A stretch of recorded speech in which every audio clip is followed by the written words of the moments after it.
Ég vil byrja á því að þakka öllum þeim sem kom að gerð þessara kvikmyndar á einn eða annan hátt.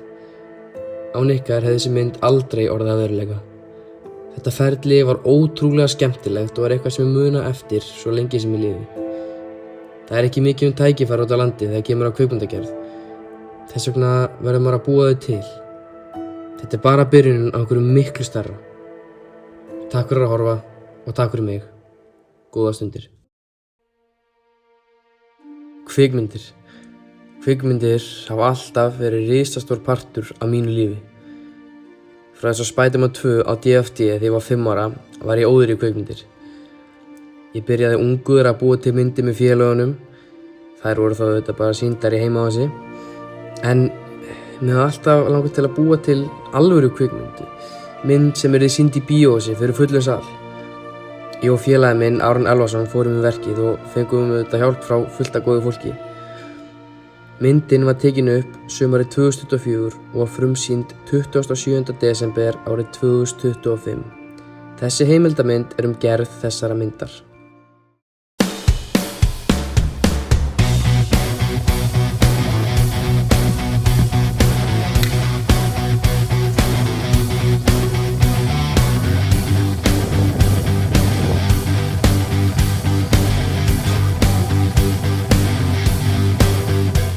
Hugmyndin kviknaði þegar ég horfði á bíómyndina Leynilögga og langaði þá að gera eitthvað svipað. Ég sé margar svona svipaðar bíómyndir í þessu dúr. Elskaði Die Hard og allar þessar 90s hasamyndir. Ég var búinn að vera vinna áður með Gabriel í bara einhverju stuttmynd og langaði að gera eitthvað svona aðeins meira. Ég byrjaði eitthvað svona aðeins á því en síðan bara, þú veist, var rosalega langur tími þar sem ég bara var að hugsa þetta meira og meira og endaði í bara langaði að gera þetta bara að fullri lengd sko, bara heilli bíómynd.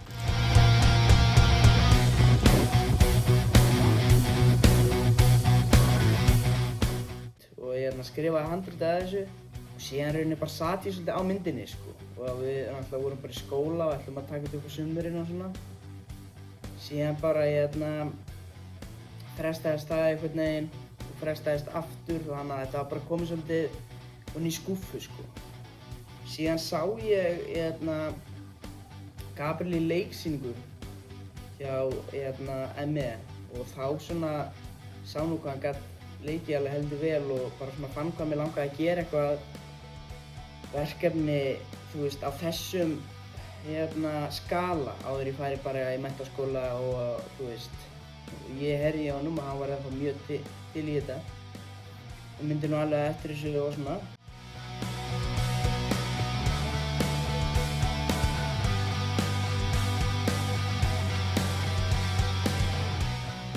Og síðan fór ég bara tökur sumarið sko.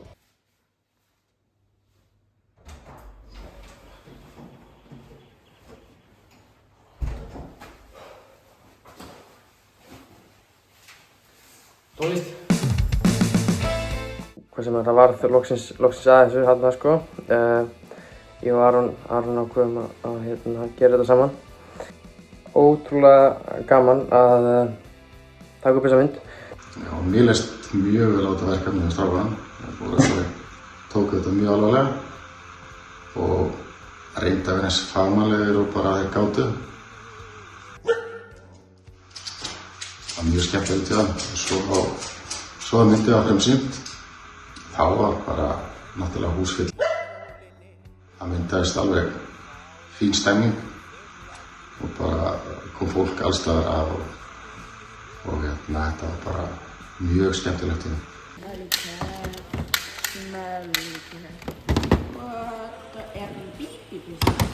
Það er náttúrulega eitthvað maður aldrei gert svona áður. Aldrei tekið upp svona mynd sko, bara eitthvað að leika sér. Þetta var allt öðrum skala. Við gerð þessara myndar voru peningar af skornum skammti, sem svo sem ekkert óeðlilegt. Þessi mynd kostaði heila 12.000 krónur. Það er líka vegna þess að allir þeir sem hjálpuðu okkur vildi ekki fá neitt fyrir hana. Síðan fórum við bara í tökurinn á sumarið, búin að ræða við fólk og fá til að leika vin okkar, svona aðalega jafnaldrar og síðan bara nú fullur af fólk og bæjarbúa á Seyðisfirði. og ég reyndi nú svona aðeins að undirbúa mig fyrir þetta en síðan fór ég bara í tökur og stukkur svolítið í djúpulaugina.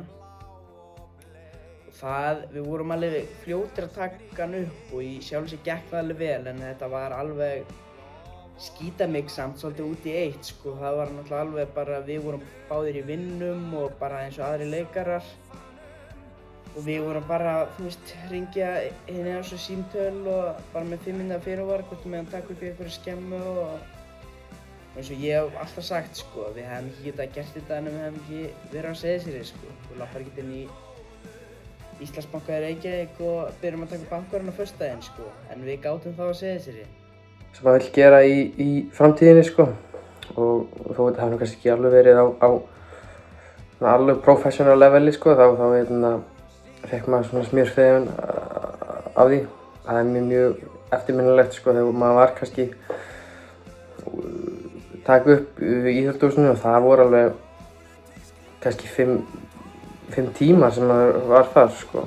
Það kannski er svipað til og gengur og gerist, þú veist, í alvöru kvikmyndaframleiðslu sko. Það í rauninni var Bóls upptökudagurinn minn sko, það var klárlega þar að vera í íþróttahúsinu og ég er mjög minnistætt ef við þurftum að kasta manni fram af íþróttahúsinu. Við vorum bara að setja svona dínu. Það voru mörg fyndin og skemmtileg móment sem átt sér stað á setti sko. Eins og Daði Sigfússon sem er nú bara starfsmaður íþróttahússins og ég og Gabriel þekktum nú vel. Það var mjög skrautlegt og fyndið að leika senum með honum þar sem hann er nú stór og mikill maður og leik persónu sem Durgurinn. Var svona nokkurn veginn svona The Mountain í Game of Thrones þema í þessari mynd sko. Og það var mjög fyndið að taka þessa senu með honum sko. Og eins og sé eitthvað voðalegt tröll sem við gátum ekki yfirst í og átt að detta ofan á mig og það var mjög fyndið moment sko. Og síðan hef ég mjög gaman að endinum sko. Það er eiginlega uppáhaldssena mín, endurinn á sjúkrahúsinu og viðtalið. Þessi sena, þetta lokaatriði, þetta var ekki inn í myndinni sko fyrir sumarið sko. Það var búið að skrifa allt annan endi sem var miklu einfaldari en síðan kom með þessi hugmynd að þeir myndu vakna á sjúkrahúsinu, það er viðtal og síðan hlaupaður út. Það fannst mér alveg frábært, það var rosalega gaman að taka þetta upp að rúlla strákunum á brókunum út á hjólastólum sko. Síðan var það mjög gaman að taka viðtalið, það var frábærlega leikið hjá henni Margréti og Elvari sko, það var mjög fyndið og flott hjá þeim sko. Og síðan senan á sjúkrahúsinu, það er eflaust uppáhaldssena mín sko. Þessi mynd hefur náttúrulega mjög mikla þýðingu fyrir mig bara persónulega. Ég náttúrulega svona fyrsta alvöru bíómyndin sem maður gerir og ótrúlega gaman að fá að sýna hana síðan í bíóinu og sjá bara hversu margir komu að horfa á hana. Það var alveg stútvillt við að bæta við stólum og allt sko, þannig að það var mjög svona, já, ótrúlega gaman. Maður var hálf svona meir sko, bara að sjá bara allt fólkið, maður þekkti ekki svona alla sko sem voru að koma, þannig það var ótrúlega gaman að sjá það og hún hefur mikla þýðingu fyrir mér í dag sko, en hún var örugglega eftir að ég ekki ennþá væntum hana segja eftir einhver ár sko. Já, hún hefur náttúrulega mikla þýðingu fyrir mig en ég held ég mun ekki svona almennilega átta mig á því fyrir bara seinna, þú veist, og þegar líður lengra frá verkefnu. Það gera nú þegar núna, bara eins og því ég horfði á myndina aftur og að við höfum klárað þetta því við vorum alveg búin að gefa stöfnum tímabilið á vesen í klippingu og þú veist, við hefum getað frumsýnt hana miklu fyrr en við gerðum en við ákveðum nú síðan að fara í þetta og síðan bara svona eftiröfnd fattaði ég hvað ég var glaður að hafa klárað þetta.